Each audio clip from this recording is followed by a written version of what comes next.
اگر لوگو تم دنیا کو دوست رکھتے ہو اور آخرت کو ترک کیے دیتے ہو، اس روز بہت سے منہ رونق دار ہوں گے اور اپنے پروردگار کے محو دیدار ہوں گے، اور بہت سے منہ اس دن اداس ہوں گے، خیال کریں گے کہ ان پر مصیبت واقع ہونے کو ہے۔ دیکھو جب جان گلے تک پہنچ جائے اور لوگ کہنے لگیں اس وقت کون جھاڑ پھونک کرنے والا ہے، اور اس جاں بلب نے سمجھا کہ اب سب سے جدائی ہے اور پنڈلی سے پنڈلی لپٹ جائے، اس دن تجھ کو اپنے پروردگار کی طرف چلنا ہے۔ تو اس عاقبت نااندیش نے نہ تو کلام خدا کی تصدیق کی نہ نماز پڑھی، بلکہ جھٹلایا اور منہ پھیر لیا، پھر اپنے گھر والوں کے پاس اکڑتا ہوا چل دیا۔ افسوس ہے تجھ پر پھر افسوس ہے، پھر افسوس ہے تجھ پر پھر افسوس ہے۔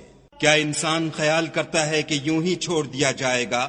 کیا وہ منی کا جو رحم میں ڈالی جاتی ہے ایک قطرہ نہ تھا؟ پھر لوتھڑا ہوا، پھر خدا نے اس کو بنایا، پھر اس کے اعضاء کو درست کیا، پھر اس کی دو قسمیں بنائیں، ایک مرد اور ایک عورت۔